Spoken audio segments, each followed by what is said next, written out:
I'm John Johnson, live in Lino Lakes. Got my first birds when I was 7 years old. Friend of the family was moving to California. His friends of the family, their oldest son brought over his kit box and some rollers for me. I was 7 then. I'll be 57 in about 5 days, so it's been almost 50 years since I've had it's been 49 years anyway, since I've had my first rollers. I've been flying seriously, or breeding rollers seriously since like 1967. And as we talked earlier, the family I'm working with now, my first breeding season with them was 1974. And it's just been great being a member of clubs in general. I mean, when I first started out, I didn't know anything about other pigeon clubs. I was a backyard hobbyist, and to find out about clubs and becoming a member, I think that was the best thing for me. I think the World Cup has been and now the NBRC championship flies. I think those are the best things for the hobbies. I mean, that and the internet. I mean, even though I'm a dinosaur and I'm not on the internet, I mean, it's pulled people so much closer together from faraway areas to where they can talk back and forth. You know, used to be where all the birds in the state used to be from someone locally. Now they're coming from almost any state in the United States, you know, and some soon, if not so already, from England and other countries, you know, and it's just to be able to talk and, you know, and so many more books being written and everything. It's just been such an asset to the hobby and the World Cup, and like I said, the championship fly, to where you have more people competing in flies, where it used to be, you know, years ago it was just local flies, you know, except for the Northwest roller jockeys, and, you know, then it became the World Cup, and now you get people in your backyard judging your birds that you would have never ever met before because they were in California, they lived in South Carolina, you know, it's South just Africa, England. yeah, England, yes. I mean, I had a couple of Englishmen spending the night at my house. You know, that's something that I would have never dreamed would have ever happened. It's just been so good for the hobby, and I hope it continues. I know it's getting harder and harder to find judges that want to take the time and spend the time to go around and judge the finals. And when we do get a judge that is willing to do that, we should show them nothing but appreciation, and remember, judging is just somebody's view, you know, and we're not machines. Everybody, you know, not everybody sees the same thing. Sometimes people make mistakes. Nobody, I don't think, makes a mistake on purpose or is trying to do something on purpose. And it's a hobby, you know. Don't take it overly seriously. Don't let it be cutthroat. I mean, that's one of the things I hear from people, how nice the roller hobby is compared to the racing homer hobby, because we're so willing to help each other out as far as information or good birds, or even, you know, some of the you know, show birds, you know, like the Modinas and stuff, you know. But that is one of the things I worry about with our hobby too, is It's leaning towards that way, though. yeah, leading towards that way as far as prices getting too high for people to get really good birds. I've never paid more than $20 for a bird myself. I've never sold a bird for more than $25. Excuse me, I sold one bird for $100. Well, I should say my wife did, and that's only because the guy was wanting to pay that to get the bird. He would have paid more, but my wife didn't want to take any more advantage of him. And I told him right out when he came over to get the bird, I said, John, I would have never paid that much for that bird. You were silly, but here it is. With this family back in the fall of 1973. I went over to Bob Clark's over in Shoreview and bought some birds from him. And his stuff went back to Bob Evans, and you know, from there back to Perkins and Evans. I mean, not Plona and Pensum and all them. You know, there's the 350 cock is way back there. I can go back on pedigrees all the way back to Pensum Red Spangled. You know, not that it means anything. All these generations from now, but you know, basically the same as every other family out there. So these are your original breeders that you got when you first Well, started? yeah, this is what I've started with, what I changed over to in '73. I had some other stuff for some other years, and Bob had been after me for a couple of years to let me help him out to have a little better birds, looks-wise.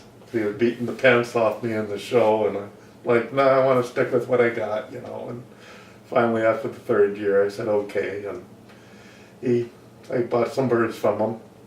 They were $5 a piece without pedigrees, $10 with pedigrees. Though he gave me more birds over the years than I ever bought from him. But he hadn't flown his birds for quite a few years. But I was happy with what I got, and I was happy with what I raised out of them. I made the mistake of settling on a bunch of them and flying them and losing some. But every one that I settled in that I didn't lose was a good roller. Well, every time you open the kit box, you're bound to lose something, so Yeah, you gotta take that chance. yeah, but back then we didn't have the hawk problems we have now. which helped a lot. Yeah. But so, you know, my first breeding season was 1974, and I can't remember how many birds I raised, but I think I ended up with about 7 youngsters that year. So were there kit competitions back then, or when did that come into play? Oh yeah, there were definitely kit competitions back then. As soon as the Minnesota Flying Roller Group started going in, 1972, 73, we, you know, pretty much by 73 and 74 we're flying kit competitions, mostly portable lofts back then. And I was flying portable loft back then too. I never did use the family I have now in portable loft. That was before I got them. So how many crosses have you brought in to create your current family? I know you've crossed. Yes, I have. Let's see, back in like 1986, I crossed in a straight Plona bird of lavender from Dick Nauer. You know what band member that was actually? Not without looking at my records. Okay. And after I was done, I gave it back to him. Actually, he had loaned me a real nice pair the year before. His favorite lavender cock that was lavender with lots of black flecking on it. And one that Dave Kowalski got from him eventually to borrow.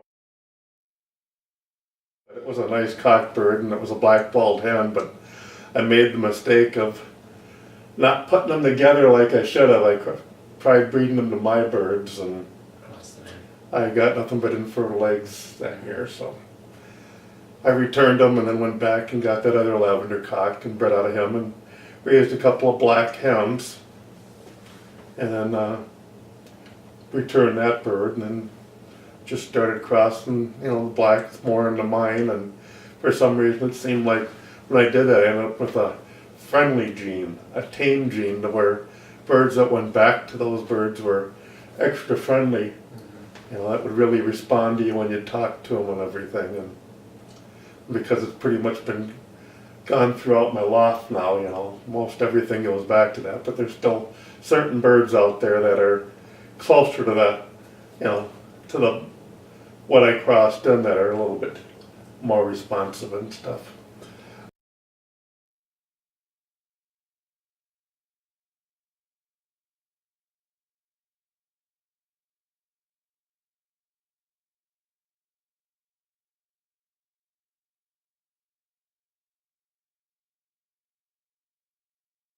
Then it was like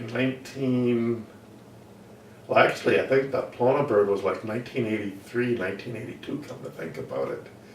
Then it was like 1986 or 7 I crossed in Ullman from Bruce Weeks. He had gone through Chicago and stopped at the loft of Walter Arks, an old guy that was always advertising almond rollers in the American Pigeon Journal, and Bruce bought a cockbird from him and brought it home and crossed it on a hen that he had got from Del Seaman, one of the founders of the Minnesota Flying Roller Group, and when I was at Bruce's that time, he had 3 young cockbirds out of that mating and asked me if I was interested in one, and I decided, what the heck, why not, you know? So I took it home and put it on one of my birds, and then got rid of that bird and bred out of the youngster the next year, and got rid of that bird and bred out of 2 youngsters out of that, and you know, just kept going from that. And just being real careful as far as what I was crossing and keeping certain birds so I could take and stop it if I wasn't happy with it and everything. But over the years, it's just gone almost completely through my loft. There's very few birds out there that don't have blood that go back to that almond cockbird. So if the Pensum Reller Club was still in existence, I couldn't be a member anymore because they're not 100% Pensum. But so be it. So what made you cross those birds into your current family? I mean, your family back then to make your current family now. Was it something that you were going after? Nothing really I was going after, just the almond color was neat. And I thought it'd be neat to have an almond or 2 in my loft. And the original bird that I got wasn't a very good roller, wasn't all that good in color, wasn't all that good in type. And so I just, like I said, started crossing them into and getting rid of and being careful the first 5-10 years with it anyway. And improve the type, improve the color. But there for a while it seemed like there were a lot of roll downs coming out of that. Seemed like it a few years ago too again. But now it seems like there's some control back in it again.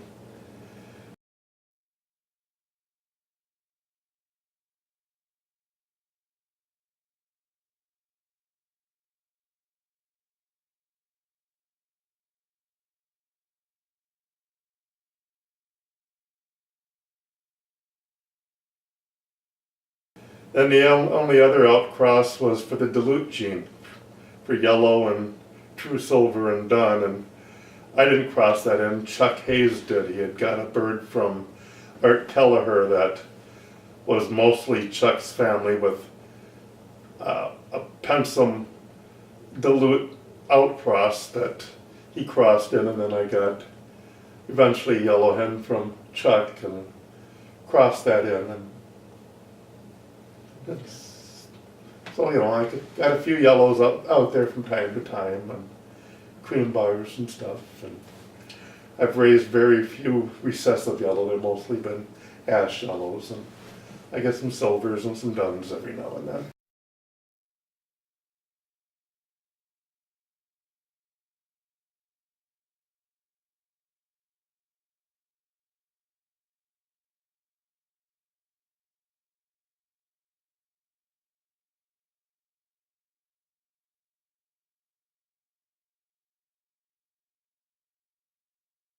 Just say, I hear quite a few of the guys out in California some years ago were crossing for the hybrid roll for to have good kits to win with.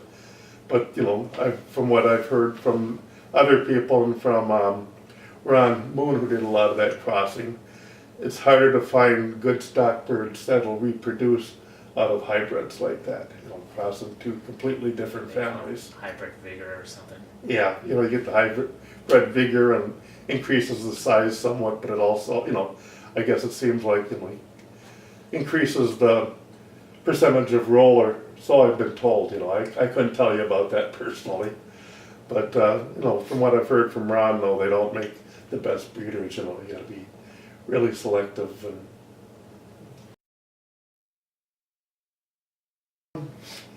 I still like my family a lot. I wish I would have been more careful and been, kept it more on the, the almond stuff more off to the side more. But part of it was just, I was using birds to breed out of. I was breeding out of 2 sisters and a full brother that had, their grandmother I'd got from Ron Moon, and she had some almond behind her because Ron had got some almond stuff from me, and I hadn't thought about that, but I used those 3 birds for, well, I'm still using 2 of them in my breeding loft because they were such good stuff. You know, not necessarily because of the almond stuff, but because they're nice. And so that got mixed in a little bit more and stuff, and then I've been breeding out of a black badge hen and a couple others that kind of go back to that other stuff, and you know, or they have another bird that's got some of the almond stuff behind them. Once again, I think from Ron Moon again, and it's like, you know, so it was back there, and I didn't think about it when I started using those birds a lot, so it ended up a lot behind my stuff. And 2 years ago when I was down in Des Moines, a guy from Wisconsin was eyeballing my birds and really liked the type and wanted to buy some birds from me, and I really didn't want to sell anything that I had there. And when he was asking me, well, are they 100% pensum, and I thought about it, and I thought, not the bird you're asking about. I said, no, that's got some almond stuff behind it. And I said, well, what about this one? And I thought about it. Gee, that one's got some almond behind it too. And I go, gee, that one does too, come to think of it. So when I got, you know, a few weeks after that, when I was home, I started going through my records and checking out everything. And I had 1 cockbird, and at that time, 4 or 5 hens. And that was all I had that didn't have the almond stuff right behind them. Interesting. So I crossed the 1 cockbird onto 1 hen and raised 1 cockbird and 5 hens out of that mating. And then prisonered one, well, I prisonered everything I raised out of them. I didn't fly them, which was a big mistake. But I didn't want to lose that pure blood. And you know, a couple of those other hens that were pure in my old family, they were 9 years old and couldn't count on them for breeding. So I needed to be careful, so I prisonered them, and then I crossed the father back to one of his daughters, I crossed the mother back to one of her sons, and then I crossed one of the daughters to another bird that had almond behind it. And the hen that I crossed to another bird that had almond behind it, you know, I'm not saying the almond blood is the cause for it, but sulfur out of the 3 oldest birds out of the 6 birds I have left out of that mating, 3 of them are bumping, and it's like, God, I wish I would have went to prisoner that red bar badge hen now. I wish I would have flown her to see what she was going to do, because, you know, now I don't know where that bumping problem's coming from. Yeah, I can only guess. But then once again, I got 2 nest mates of another pair where I flew both those youngsters for 2 years and more, and they're bumping too, so, you know, what do you know? You definitely need to keep good records. Now, I keep fairly good records, but last 4 or 5 years, not as good as what I used to. I mean, I used to take and I'd have a list of the bird, you know, I'd put down the band number, I'd put down the color, I'd put down the sex, behind that I'd have the pair it was out of, and then I'd take and I'd put it up against my chest with a tape measure, measure the length of it. I'd put a nylon stocking over it and put it on a scale and weigh them, and then I'd check out the tail feathers and count from right to left to find out if they were left tail to right tail, you know, where the top tail feather was, if it was on the left side or the right side, because to get the tighter tailed birds, once you start getting looser tailed birds, you want to mate a left tail to a right tail, because that takes and tightens up the tail supposedly. So do you believe in the wife's tail that the more tail feathers they have, like a 14 or 13, how many pigeons actually have feathers more than 12? Is it 12 feathers per It's tail? 12 feathers for most birds. Donics and oriental rollers definitely have more, along with fantails, of course, Indian fantails. The Royal Turkish Selcheks out there, they have more. I had a cream bar badge hen that I just gave away about a year ago, and she had 13 tail feathers, and she never reproduced another bird with 13 tail feathers, but it was odd to see her with 13 tail feathers. No, I don't see that in my birds, and maybe part of that is, with some families, that have the feathered feet, I think that might be part of it, because I know that, like the West of England tumblers we have out there, and along with the Pomeranian Pullers and the Saxon monks, as babies when you go to band them, their feet are kind of webbed because of all the feathers and everything. So maybe some of the families of rollers that have a lot of feather foot behind them, maybe they're more apt to get it. I know some people think it's inbreeding or whatever, but my birds are pretty closely inbred. There's been a lot of half brother, half sister, father, daughter, mother, son, even full sisters and brothers every now and then out there, and I've never had anything show up with webbed feet or 3 eyes or anything like that. I think because we haven't been watching and breeding for a lot of that, I think that's a lot of the problems. I mean, their early imports, they bred for, they laid and they fertiled for so long, and when I first met Bob Clark, he had a bird, a red check that was 18 years old that went back to Paul Vaughn, and that was still fertile at 18 years of age. And I've had cockbirds that have fertiled up to 16, 17, years ago. But now, yeah, once a bird seems like it turns 10, 11, you're more apt, seems like 12, you're getting more in fertile eggs than what you would have done with the older stuff. And a lot of the hens seem like they stop earlier too, but I think it also depends upon how much you breed out of them and how you abuse them and stuff. And I don't think necessarily that inbreeding's the problem.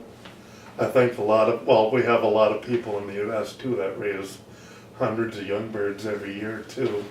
Whereas usually I try to raise about 20 to 25 youngsters a year for myself, because I've had this family so long. I figure I should be able to get pretty good percentages.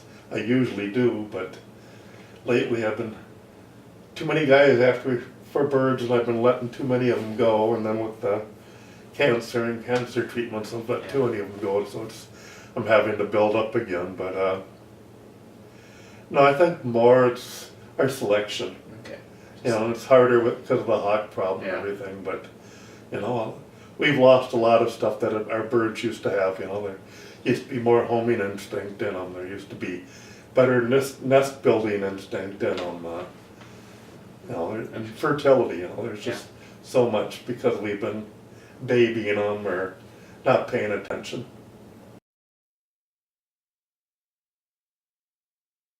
First time I flew on a kit competition must have been like in 1973 or something with the Minnesota Flying Roller Group. I can't really remember for sure. I know that Mark Ritter and I went down with a portable loft, down to the National Portable Loft down in Topeka, Kansas, back in 1974. I think it was like August or September of 74, and flew in a competition kit down there.